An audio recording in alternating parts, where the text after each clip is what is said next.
大家好，我的夏妈。这段时间都是茄子豆角、辣椒黄瓜，根本就吃不完，还剩这么多的豆角，我准备今天用它来做一个干豆角和酸豆角，都是很简单的做法，你们也可以去试一下。这些都是我姐姐种的，我会做饭但不会种菜，她就厉害了，她会种菜但不会做饭，所以两个还是有点互补的。摘的时候检查一下有虫眼的就把它摘掉，我这些都已经提前检查过一遍的了，清洗干净。选择嫩一点的来做酸豆角，这里大概就这2把，把它晾干水分就行了。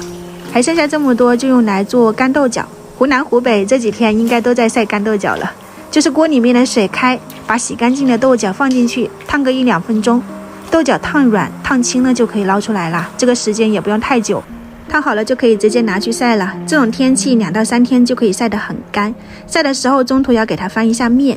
室外的画面我就不拍了，太热了，反正拿出去晒就行了。这边做酸豆角的豆角，只要把水分晾干，你就可以给它切成这种豆角丁。今年的做法真的是再简单不过了，就没有加蒜啊，也没有加盐，也没有加辣椒，只要切成丁，啥都不用放，你就准备这种密封罐，你像平常喝黄桃罐头留下那个瓶子装进去就行了，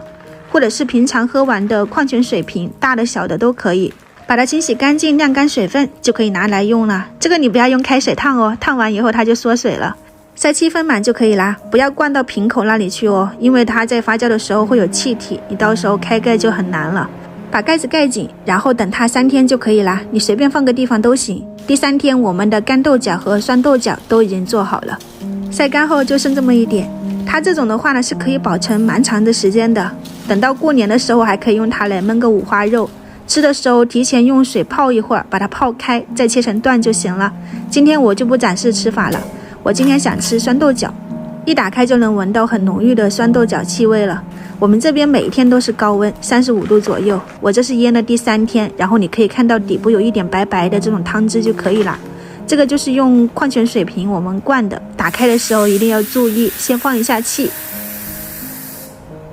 然后再慢慢打开。口感最好吃的话呢，可能就是这1个星期左右吧，但如果你不放心，可以放到冰箱冷藏腌制大概30天左右再拿出来吃。温度低它就酸的没有那么快，我就不讲究了哈，我喜欢用来炒一个鸡杂，就是鸡杂焯过水以后加上姜蒜辣椒给它稍微炒一下，然后淋上一点米酒或者是料酒去腥，酸豆角冲洗一下再放进去煸炒均匀，炒出香味了以后再加上食用盐，淋上一点生抽跟老抽。酸豆角是没有盐分的，这里就是一起调味道了。炒匀以后再加上蒜苔，蒜苔一加进去整个灵魂都有了。今天的酸豆角鸡杂就做好了，真的很开胃又很好吃。夏天这一道菜上桌，那肯定第一个光盘的，就是又有嚼劲又香辣酸爽，可以连吃几碗米饭了。如果你也喜欢，可以把这个视频点赞收藏起来，在家里面去试一下。我是夏妈，我们下次再见。